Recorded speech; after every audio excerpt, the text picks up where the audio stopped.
Hello everyone, welcome to true IAS and PCS. Continue करते हैं अपनी मॉडर्न इंडियन हिस्ट्री की डिस्कशन को। आज के लेक्चर में हम बात करेंगे माधव राव के बारे में, जिसका कार्यकाल था लगभग 11 सालों का, 1761 से लेकर 1772 तक।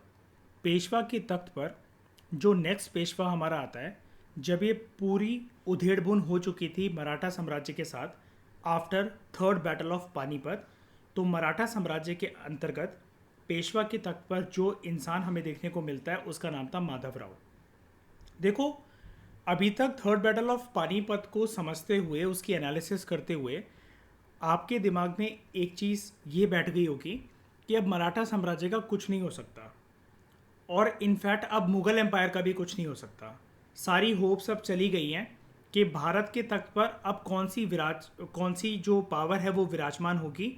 इसको लेकर एक बहुत बड़ा वैक्यूम क्रिएट हो गया था। ऐसा हुआ था थर्ड बैटल ऑफ पानीपत के बाद, बट ये एक यंग इंसान जब पेशवा के तख्त पर बैठता है, ये उस टाइम पर सिर्फ 17 साल का था। जो भी इसके फैमिली के सीनियर लोग थे जिनके अंदर काबिलियत थी, जो बहुत ज़्यादा मिलिट्री स्किल्स वाले जो पर्सन थे, वो सारे के सारे मारे जा चुके थे। जैसा कि हमने देखा था, जो लास्ट पेशवा जो थे, जिनका नाम था बालाजी बाजीराव, ठीक है, नाना साहेब जिनको हम कहते थे, वो सदाशिव राव भाव की हेल्प करने जाते हैं, लेकिन सदाशिव राव भाव भी मारे जा चुके थे।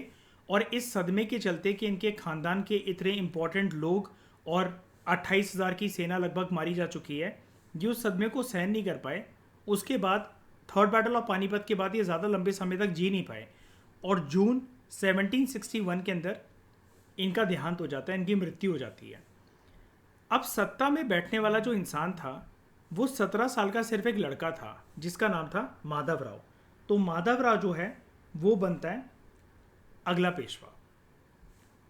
माधवराव से ज़्यादा किसी को कोई उम्मीद नहीं थी, लेकिन माधवराव को चैलेंज कर सके मुगल अथॉरिटी अभी मुगल साम्राज्य के अंदर भी इतनी दम नहीं है। तो यानी कि एक तरीके से हम कह सकते हैं, हमें ऐसा प्रतीत होता है कि थर्ड बैटल ऑफ पानीपत के बाद एक पावर का वैक्यूम क्रिएट हो गया है। ना ही हम ये डिसाइड कर पा रहे थे इंडिया के अंदर कि मराठास जो हैं वो आगे चलकर हिंदुस्तान को संभाल सकते हैं, और मुगल्स का तो कहना ही क्या, इनसे तो किसी को कोई उम्मीद ही नहीं थी। तो अब सवाल ये उठता है, इस पावर के वैक्यूम को फिल करने का काम करेगा तो कौन करेगा। तो देखते हैं माधवराव ने क्या पेशवा के तख्त पर बैठते हुए सारी चीज़ों को संभाला या फिर और ज़्यादा बिगाड़ दिया। माधवराव से किसी को कोई उम्मीद नहीं थी, और जब एक्सपेक्टेशन किसी इंसान से कम होती हैं, वही बहुत ज़्यादा एक महारत हासिल करके दिखाता है। 17 साल के माधवराव ने जब पेशवा के तख्त को संभाला, 1761 में ये पेशवा के तख्त पर बैठता है, और इसका जो पूरा कार्यकाल चलता है वो चलता है 11 सालों का, 1761 टू 72, जैसा कि मैंने अभी आपको बताया। मराठा साम्राज्य की जो पूरी की पूरी जो पावर थी, उसका जो वर्चस्व था, जो पूरी तरीके से खो गया था, उसको रिस्टोर करने का काम करा माधवराव ने, ठीक है, पेशवा बनने के साथ। क्या क्या करा इसने, इसका कंट्रीब्यूशन हम जानते हैं। माधवराव ने सबसे पहले तो निज़ाम को डिफीट करा, ठीक है। उसके बाद मैसूर में, जो कि कर्नाटका में एक किंगडम था, वहाँ पर हैदर अली का वर्चस्व बहुत ज़्यादा था। और हैदर अली के बाद इसका बेटा जो है, जिसका नाम आपने हिस्ट्री की किताबों के अंदर सुना होगा, टीपू सुल्तान। तो मैसूर किंगडम को परास्त करने का इसने काम करा। बार बार वहाँ पर जो है एक्सपीडिशंस लीड करी मैसूर के अंदर अगेंस्ट हैदर अली एंड टीपू सुल्तान। टीपू सुल्तान का फादर था हैदर अली। हैदर अली ज़्यादा टाइम तक मतलब टिक तो पाया था, लेकिन आगे चलकर क्या हो गया था, इसे कैंसर हो गया था। फिर टीपू सुल्तान ने पूरा का पूरा मैसूर किंगडम को संभाल लिया था। तो इसने सक्सेसफुल एक्सपीडिशंस लीड करी माधवराव ने, और ये सिलसिला चलता है 1 साल तक, लगभग 1764 से 65, when Hyder Ali was controlling the kingdom of Mysore, ठीक है। और उसके बाद जब टीपू सुल्तान का कार्यकाल आता है, तो 1769 से 1772 तक again he led the expeditions. Compel करा इसने हैदर अली को और टीपू सुल्तान को कि आपको हमें ट्रिब्यूट देना पड़ेगा, अदरवाइज हम आपके किंगडम में उथल पुथल पैदा करते रहेंगे। और उत्तर भारत के अंदर जो जो लॉस्ट टेरिटरीज जो थी, या फिर जहाँ जहाँ पर इनका वर्चस्व खत्म हो चुका था मराठा साम्राज्य वालों का, उसको दोबारा से रीएजर्ट करने का काम करा माधवराव ने। ठीक है, माधवराव ने या इसके कार्यकाल में एक बहुत बेहतरीन चीज़ हमें यह भी देखने को मिलती है, जिससे हम अंदाज़ा ये लगा सकते हैं कि मुग़ल साम्राज्य की जो अथॉरिटी है, जो उसकी पावर है, वो किस हद तक वीक हो चुकी होगी। इस बात का अंदाज़ा आप इस फैक्ट से लगा सकते हो कि यहाँ पर जो मुग़ल एम्परर था उसका नाम था शाह आलम। माधवराव की सपोर्ट की वजह से शाह आलम दोबारा से दिल्ली के तख्त पर विराजमान होता है। लेकिन इस बार कहानी थोड़ी अलग थी। माधवराव, आपको ये लग रहा होगा कि यार मान कैसे गया, मुग़ल सम्राट को दिल्ली की तख्त पर बिठाने के लिए, उसको हिंदुस्तान का शहंशाह आलम बनाने के लिए किसी भी मुग़ल सम्राट को ये मान कैसे गया। माधवराव ने यहाँ पर एक साइकोलॉजिकल ट्रिक ये खेली। ये बोला माधवराव ने कि हम तुम्हें दिल्ली के तख्त पर बिठा रहे हैं as emperor of Hindustan, as emperor of India, लेकिन तुम्हें जो भी डिसीजन लेने पड़ेंगे, ठीक है, वो हमारी छत्र छाया में लेने पड़ेंगे। तो यानी कि आप कह सकते हो हिस्ट्री की किताबों के अंदर ऐसा क्रिस्टल क्लियर तरीके से तो देखो कभी भी नहीं लिखा रहता है कि अगर हम एक स्टेटमेंट बोलते हैं कि Mughals were practically replaced by Marathas, ऐसा कभी भी हिस्ट्री की किताबों में, मॉडर्न इंडियन हिस्ट्री में कभी भी आप सुनते नहीं हो। ना ही इतिहासकार जो हैं, जो हिस्टोरियंस हैं, वो उस चीज़ से कंप्लीट तरीके से एग्री करते हैं। ये जो लाइन है, इसको लेकर हिस्टोरियंस के बीच में बड़ा ही वाद विवाद रहता है। ठीक है, कि प्रैक्टिकली मराठास जो है वो मुगल्स को रिप्लेस नहीं कर पाए। अगर यहाँ पर ऐसा पॉलिटिकल एक वैक्यूम था जो क्रिएट हो चुका था थर्ड बैटल ऑफ पानीपत के बाद, मराठास में अगर इतनी दम थी, हिस्टोरियंस जो इस चीज़ को काउंटर क्लेम करते हैं कि अगर हम बोले कि मराठास जो थे वो मुगल्स को पावर के टसल में डिफीट कर चुके थे और रिप्लेस भी कर चुके थे काफ़ी हद तक, लेकिन प्रैक्टिकलिटी ये चीज़ की हमें देखने को नहीं मिलती। और कुछ हिस्टोरियंस को इस चीज़ का वैलिड पॉइंट ये मिल जाता है कि तीसरे पानीपत के युद्ध के बाद अगर सच में मराठास के पास ताकत होती, दम होता, तो यहाँ पर तो इनको किसी ने नहीं रोका था, तो वो क्यों शाह आलम को दिल्ली के तख्त पर बिठाते हैं एज एम्परर। लेकिन ये दूसरी बात है कि उन्होंने ये बोला कि आपको जो काम करना पड़ेगा वो हमारी छत्रछाया के अंदर करना पड़ेगा, अदरवाइज सोच लेना कि इस चीज़ का जो अंजाम है वो क्या होगा। तो मराठास ने अपनी यानी कि उत्तर भारत के अंदर जो पावर थी उसको रीगेन करने का काम करा। और उसका सबसे बड़ा पुख्ता सबूत जो हमें देखने को मिलता है वो देखने को मिलता है कि मुग़ल सम्राट शाह आलम को उन्होंने दिल्ली के तख्त पर बिठाया, लेकिन ये बोला कि आपको कोई भी जो काम करना है वो हमारी छत्र छाया में रहकर करना है, आप अपनी मर्जी से कुछ भी नहीं कर सकते हो। ठीक है, अब हमें यहाँ पर क्या है कि सारी चीज़ें अच्छी होती हुई लग रही हैं। जैसे फॉर एग्जांपल अगर हम ये डिस्कस करें कि ये है मराठास, इनकी जो पावर थी ये बढ़ती चली जा रही थी मुगल्स की अथॉरिटी वीक होने के साथ, लेकिन इसी दौरान एक विपत्ति, एक आपदा इनके ऊपर आ जाती है। That was third battle of Panipat, जिसकी वजह से they faced a blow to their power, इनको झटका लगा।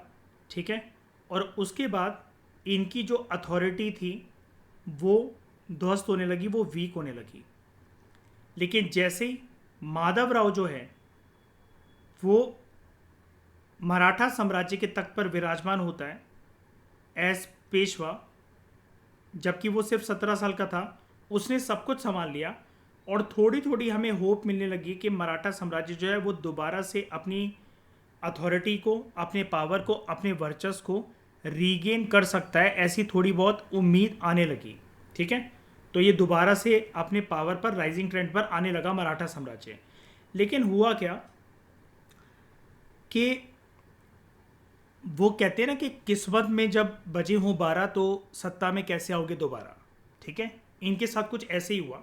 यहाँ पर अब कोई भी दुश्मन नहीं है, कोई भी इन्वेजन नहीं है, कोई अहमद शाह अब्दाली नहीं है, मुगल्स के पास इतना वर्चस्व नहीं है, इतनी ताकत नहीं है कि वो मराठास को चैलेंज कर सकें।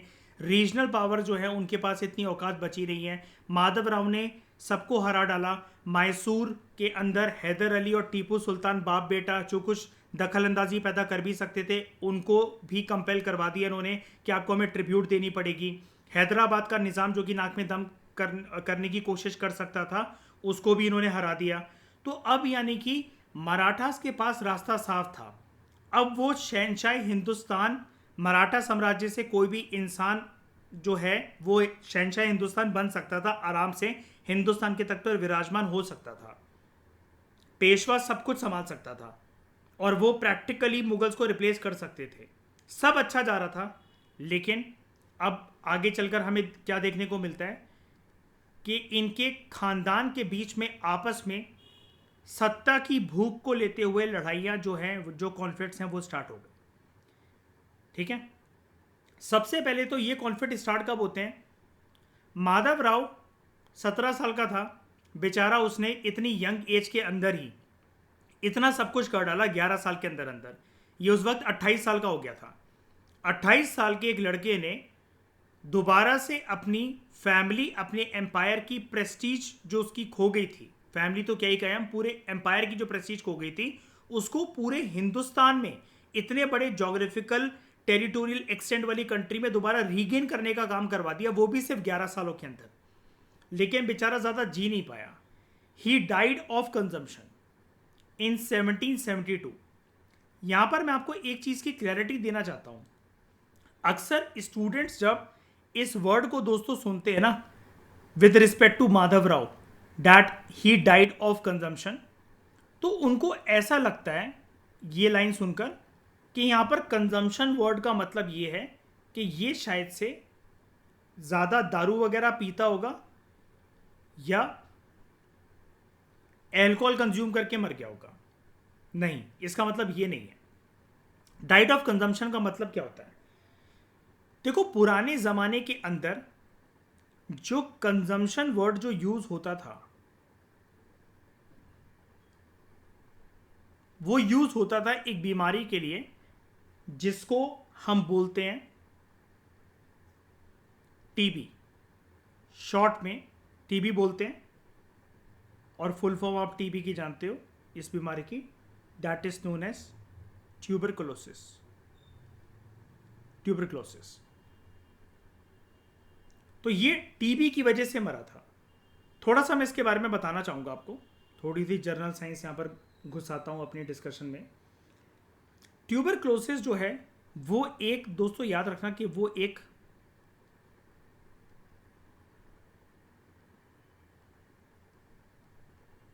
बैक्टीरियल इन्फेक्शन होता है। किस चीज़ का बैक्टीरियल इन्फेक्शन होता है? ये लंग्स का, जिसकी वजह से इंसान का वेट लॉस होने लग जाता है and it results into wasting. Wasting का मतलब होता है जब आप हद से ज़्यादा दुबले पतले हो जाओ, ऐसा लगे कि जैसे आप कुछ खा भी नहीं रहे हो, और इंसान की छाती में बहुत दर्द होता है क्योंकि लंग्स के अंदर इन्फेक्शन हो जाता है और उसे थूक या थूक वाला जो बलगम होता है वो आने लग जाता है। ठीक है, and this disease, this infection is transferable. ये ट्रांसफरेबल है through the medium of air and water. ठीक है, अब हिस्टोरिकली पहले वर्ड ना टीबी यूज नहीं होता था। टीबी तो एक वेस्टर्न वर्ड है।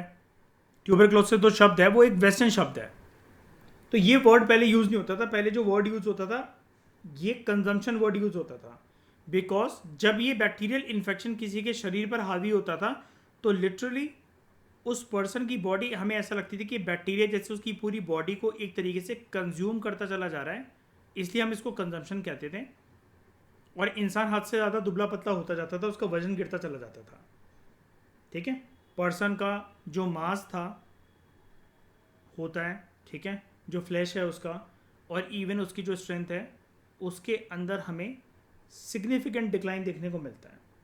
ठीक है, इवन जब लंग्स के अंदर इस बीमारी के चलते इन्फेक्शन वगैरह होता है तो इसकी वजह से बड़े सारे जो रेस्पिरेटरी डिसीजेज जो होते हैं पर्सन को और भी ज़्यादा लग जाते हैं। वैसे अपने आप में ये एक डिसीज़ है, लेकिन रेस्पिरेटरी सिस्टम पर्सन का पूरे तरीके से फेलियर हो सकता है उसका, और दूसरे कॉम्प्लिकेशंस भी आते हैं। टीबी को जागरूक करने वाला जो एक बैक्टीरिया होता है, उस बैक्टीरिया का नाम होता है माइकोबैक्टीरिया, जिसकी वजह से टीबी होता है। एक बैक्टीरियल इन्फेक्शन है ना, तो कोई बैक्टीरिया तो पहुंचाते ही होगा इस बीमारी को, उसको हम कहते हैं माइको बैक्टीरियम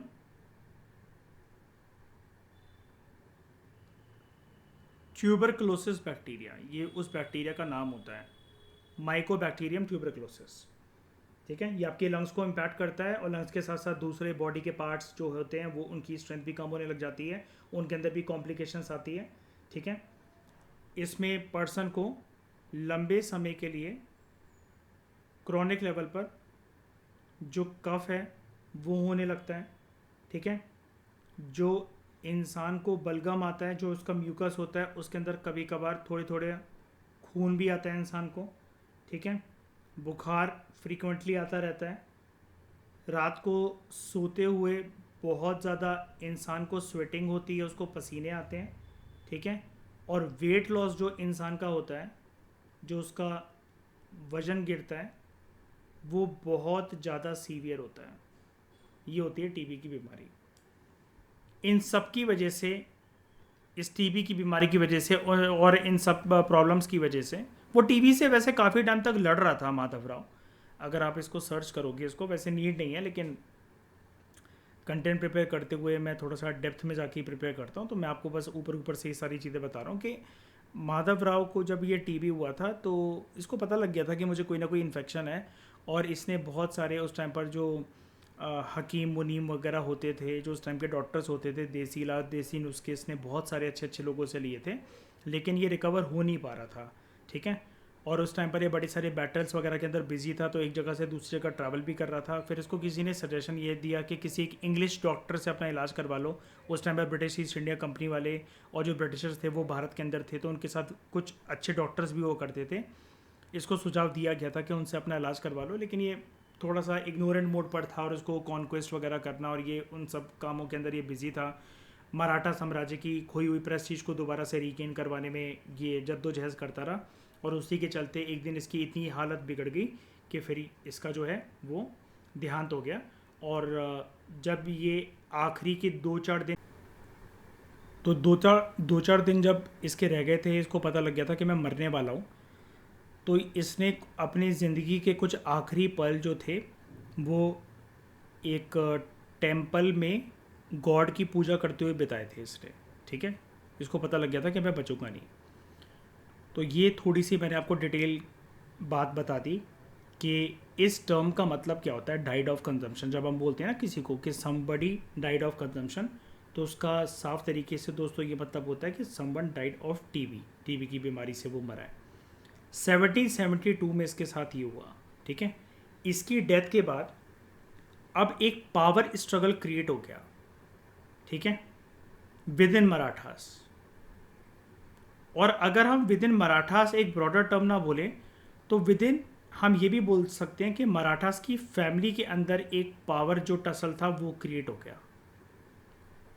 अब आप सोच के देखो, सब अच्छा चल रहा है, दोबारा से खोई हुई प्रेस्टीज जो है वो इसके खानदान की वापस आ सकती है। माधवराव ने कितना ज़्यादा कंट्रीब्यूशन दिया, 17 साल की उम्र में वो अपने खानदान की जमा पूंजी को एंजॉय नहीं कर रहा है, वो उसकी खोई हुई प्रेस्टीज के लिए मुशक्कत कर रहा है। 28 साल का होते होते वो उतना ही जी पाया, वरना वो और ऊंचाइयों पर ले जाता मुगल साम्राज्य को, मराठा साम्राज्य को।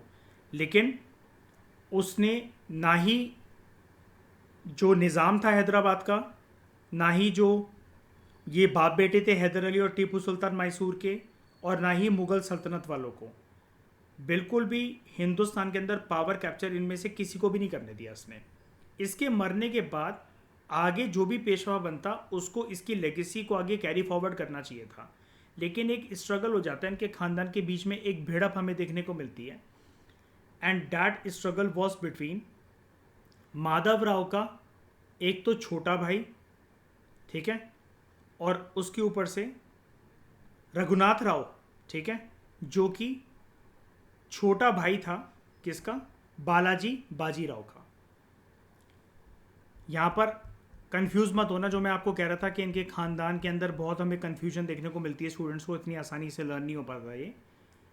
बालाजी बाजीराव जो है, इसका जो छोटा भाई था, ठीक है, ही वॉज रघुनाथ राव। आगे चलकर ये बनेगा पेशवा, लेकिन अभी नहीं बनेगा। और माधव राव जो है, ये 1772 में मर गया, जिसके बारे में अभी हम पढ़ रहे थे। इसका छोटा भाई जो है वो है नारायण राव, ठीक है। तो बेसिकली आप ऐसा कह सकते हो कि it was a tussle between Madhav Rao का छोटा भाई और उसके चाचा। उनके बीच में पावर को लेकर एक टसल है, ठीक है।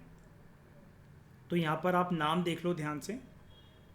एक तरफ हमें देखने को मिल रहा है पावर टसल के अंदर रघुनाथ राव, जो कि छोटा भाई था बालाजी बाजीराव का, नाना साहब का, ठीक है, यानी कि माधव राव का चाचा। दूसरी साइड पर कौन? माधव राव का खुद का अपना सगा छोटा भाई नारायण राव। तो मराठा सरदारों के सपोर्ट की वजह से जो नारायण राव है वो सत्ता में बैठता है। ये भी उम्र में कोई ज़्यादा बड़ा नहीं था, क्योंकि यहाँ पर लिखा हुआ है कि यंगर ब्रदर, ये छोटा भाई था इसका, तो उम्र में उससे छोटा ही था माधव राव से। माधव राव ने 17 साल में पेशवाशिप को संभाला और 1772 में 11 साल के लिए पेशवाशिप की पोस्ट को संभालते हुए उसकी मृत्यु हो जाती है। तो यानी कि वो 28 साल का था, तो 28 साल से कम की उम्र का ही था नारायण राव, ठीक है। लेकिन ये मराठा सरदारों के सपोर्ट की वजह से और जो भी पावर टसल चल रहा था, उन सारे फैक्टर्स को हराते हुए ये बन जाता है फाइनली अब मराठा साम्राज्य का पेशवा। लेकिन इसके पेशवा बनने के साथ ही जो ईगो हर्ट होता है वो होता है रघुनाथ राव का, इनके चाचा का, माधव राव और नारायण राव के चाचा का, ठीक है। तो चाचा कुछ ना कुछ हरकत तो करेगा। चाचा ने क्या करा, 1773 में, अगले ही साल 1772 में, तो आप देख चुके हो कि माधव राव जो है वो टीवी से मर गया था। उस साल फिर नारायण राव सत्ता में आकर बैठ गया था। एक साल भी उसको पूरा नहीं हुआ था कि नारायण राव को मार दिया गया। और ये हत्या नारायण राव की किसने करवाई थी? यानी कि माधव राव के छोटे भाई की, जो कि पेशवा बना था, लेकिन एक साल भी अपना पूरा नहीं कर पाया, रघुनाथ राव ने। चाचा ने हत्या करवा दी इसकी। उसके बाद चाचा ने ये सोचा, रघुनाथ राव ने ये सोचा कि मैं सत्ता में आकर बैठ जाऊंगा, लेकिन फिर से ऐसा नहीं हुआ। बिल्कुल छोटा सा इनके खानदान का, इनके परिवार का जो एक वंश था, ठीक है, जिसका नाम था सवाई माधव राव, वो बनता है अगला पेशवा, ठीक है। जैसा कि मैंने आपको बताया था ना प्रीवियस लेक्चर में, मुगल साम्राज्य के अंतर्गत आपको क्या देखने को मिलता है? मैं मुगल्स की बात कर रहा हूँ। हुमायूं जब भारत से इधर उधर भाग रहा था शेरशाह सूरी की वजह से, और जब सूरी एम्पायर का पतन होता है, जब उसका डिक्लाइन होता है, खात्मा होता है, तब उसके बाद हमें अकबर जो है वो मुगल सम्राट के पोस्ट पर बैठता हुआ नज़र आता है। लेकिन उस टाइम पर वो बहुत छोटा था, उसकी उम्र लगभग 10, 11, 12, 13 साल की थी। तो बैरम खान जो रीजेंट था, जो हुमायूं का जो वफादार था, वो उसके बेटे अकबर को शहंशाह आलम घोषित करवा देता है during second battle of Panipat, ठीक है। तो प्रैक्टिकली यहाँ पर लिखा होता है, मैंने आपको बताया था कि अकबर ने राजा हेमू को, जिसको हम सम्राट हेमचंद्र विक्रमादित्य कहते हैं, इसको हराया था, इसको मारा था। लेकिन अकबर ने तो तलवार तक नहीं उठाई थी इस युद्ध के अंदर, वो तो बहुत छोटा था। It was all Bairam Khan, ठीक है, जो कि अकबर के बिहाफ से लड़ रहा था, वफादार था, चाहता तो अकबर का मर्डर कर कर खुद एक नया एम्पायर शुरू करवा सकता था, मुगल एम्पायर को ध्वस्त करके, क्योंकि अकबर ख़त्म हो जाता तो सब खत्म हो जाता। लेकिन उसने ऐसा नहीं करा। सिमिलरली यहाँ पर इनके चाचा रघुनाथ राव ने ये सोचा कि अब तो मैंने नारायण राव को भी मरवा दिया है, मार दिया है, और अब तो मैं ही बनूंगा पेशवा मराठा साम्राज्य का। लेकिन ऐसा हो नहीं पाया, ठीक है। नारायण राव जब पेशवाशिप की पोस्ट पर था, तब इसकी वाइफ जो थी वो प्रेग्नेंट थी, ठीक है। लेकिन बेटा पैदा होने से पहले ही इसका कत्ल कर दिया गया रघुनाथ राव के द्वारा। तो यहां पर एक वर्ड लिखा हुआ है कि Narayan Rao was succeeded by his posthumous son. Maratha सरदार वगैरह मिलकर जिसकी भी कंसेंसस होती थी कि किसको पेशवा बनाएं कैसे बनाएं, उन्होंने रघुनाथ राव को फिर भी नहीं बनने दिया पेशवा। ये तो बहुत छोटा सा बेटा भी पैदा हुआ है, ये तो अभी कुछ बोलना भी नहीं जानता है, लेकिन जब तक ये बड़ा नहीं होता है फिर भी इसी को पेशवा घोषित करा गया। उस बेटे का नाम था, नारायण राव के बेटे का नाम था सवाई माधव राव। अब यहां पर एक टर्म गिवन है इंग्लिश के अंदर, he was succeeded by his son नहीं लिखा हुआ है, he was succeeded by his posthumous son. Posthumous son basically होता क्या है, ये एक ऐसा चाइल्ड होता है, ठीक है, who is born after the death of his father, but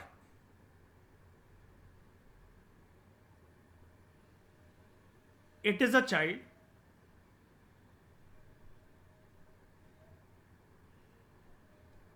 who is conceived before death। मौत से पहले कोख में तो आ चुका था बीवी के। पोस्टुमस सन का मतलब ऐसा होता है, डॉटर भी हो सकती है, कोई भी हो सकता है। पोस्टुमस चाइल्ड का मतलब बेसिकली होता है, सन और डॉटर को हटाओ, पोस्टुमस चाइल्ड एक ऐसा बच्चा होता है जो अपने पिताजी के, और ये वाला टर्म वैसे मदर के लिए भी यूज हो सकता है, लेकिन हम यहाँ पर क्योंकि इसको समझने की कोशिश कर रहे हैं, सवाई माधव राव कैसे पेशवा बना, और यहाँ पर ये पोस्टुमस सन का मतलब क्या है, ये एक ऐसा बेटा था जब नारायण राव जिंदा था ना, उस टाइम पर उसकी बीवी प्रेग्नेंट थी, उसकी कोख में सवाई माधव राव था, लेकिन वो अपने बेटे को देख नहीं पाया उस टाइम पर, वो पैदा नहीं हुआ। जब ये मर गया नारायण राव, उसके बाद ये सवाई माधव राव पैदा होता है।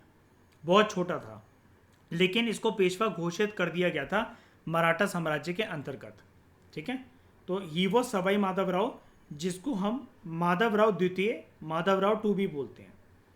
सवाई माधव राव के रूल के टाइम पर एडमिनिस्ट्रेशन जो थी मराठा साम्राज्य की या पेशवाशिप की आप कह सकते हो, it was in the hands of Nana Phadnavis, जिनको हम नाना फडणवीस भी कहते हैं। अब आप इसको रिलेट कर लो, सवाई माधव राव का आप इमेजिन कर लो छोटा सा अकबर, और नाना फडणवीस या नाना फडणवीस जिनका नाम है, आप उनको इमेजिन कर लो एज बैरम खान, ठीक है। तो नाना फडणवीस ने मराठा साम्राज्य का वफादार बनकर सवाई माधव राव को पोस्ट से हटाया नहीं, ठीक है, और जब तक ये बड़ा नहीं हो जाता है इसके बड़े होने का वेट करा, और तब तक मराठा साम्राज्य की पूरी एडमिनिस्ट्रेशन की जो लगाम थी वो अपने हाथों में ली, और नाना फडणवीस ने किसी भी प्रकार से रघुनाथ राव का साथ नहीं दिया, वो इस बेटे को बचाते रहे। रघुनाथ राव ने इसको भी मारने की कोशिश करी थी, ठीक है, कि इसके साथ तो वंश ही खत्म हो जाएगा, फिर इनका आगे कुछ भी नहीं चल पाएगा, लेकिन नाना फडणवीस ने ऐसा होने नहीं दिया। तो कौन था ये नाना फडणवीस? नाना फडणवीस पेशवाशिप के टाइम पर एक बहुत काबिल व्यक्ति था, एडमिनिस्ट्रेटर था ये, ठीक है, मराठा साम्राज्य के अंतर्गत। बाद में हमें ये देखने को मिलता है कि पेशवा का एडमिनिस्ट्रेटर बन जाता है, not Peshwas but only one Peshwa इस टाइम पर। कौन? सवाई माधव राव। क्यों? Because he was a small child at that time, वो उसके बड़े होने का वेट कर रहा था। इसने एक मराठा सरदार जो थे, अभी देखो सवाई माधव राव कोई डिसीजन नहीं ले सकता है, नारायण राव कोई डिसीजन लेता, कुछ बहुत बड़ा करता, उससे पहले उसकी मृत्यु हो गई। माधव राव मराठा साम्राज्य के लिए कुछ और करता, उससे पहले उसकी टीबी से मृत्यु हो गई।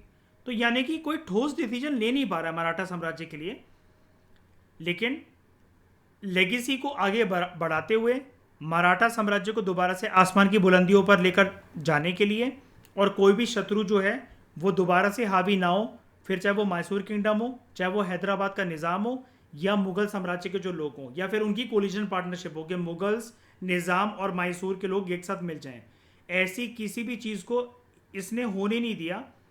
और यहाँ पर पेशवा नहीं संभाल रहा है मराठा साम्राज्य को, पेशवा के बिहाव पर नाना फडणवीस संभाल रहे थे, और एक मराठा सरदार इनका बहुत साथ दे रहा था, एंड दैट वाज मैजी सिंधिया। इनका पूरा नाम है मैजी सिंधिया। ये आपको यहाँ देखने को मिलेगा, ये रहा, Mahaji Scindia and Scindias were from Gwalior. मैंने आपको बताया था ना, ये जो लिखा हुआ है कि इनकी मराठा साम्राज्य के अंतर्गत सेमी इंडिपेंडेंट स्टेट्स जो थे वो 4 फैमिलीज या 4 रीजन्स में बटे हुए थे। गायकवाड़ जो थे वो बड़ौदा से थे, भोंसले नागपुर में, होलकर इंदौर में और सिंधियास ग्वालियर में। ठीक है, तो उस टाइम पर जब तक सवाई माधवराव बड़ा हो रहा था, 2 काबिल व्यक्ति who served as administrator, main थे नाना फडणवीस क्योंकि वो 24 घंटे साथ रहते थे सवाई माधवराव के, लेकिन एक और वफादार मराठा सरदार था, वो थे महजी सिंधिया।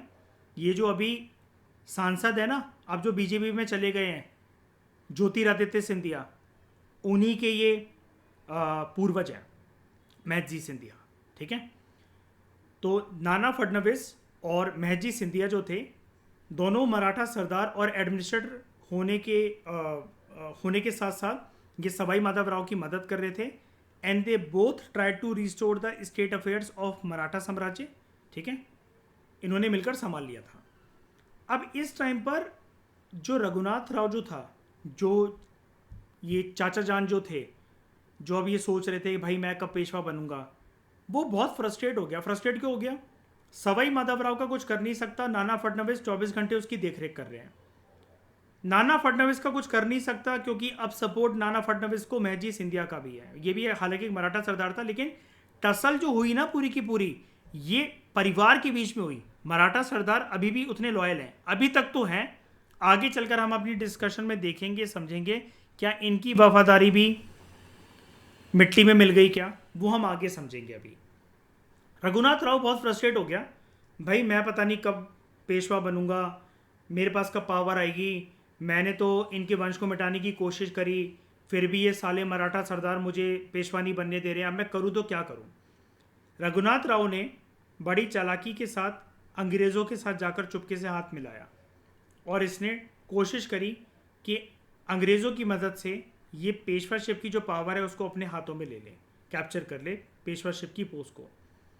रघुनाथ राव ही वो हरामजादा था इनके ख़ानदान का, जब सब कुछ ठीक होने जा रहा है, पॉलिटिकल वैक्यूम क्रिएट हो गया है, कोई दुश्मन दूर दूर तक भी नहीं है, लेकिन ब्रिटिशर्स से जब इसने मदद मांगी तो ब्रिटिशर्स ने मराठाओं की नाक में दम करना स्टार्ट कर दिया, जिसकी वजह से हिंदुस्तान के अंदर हमें पहला जो एंग्लो मराठा वॉर है वो देखने को मिलता है।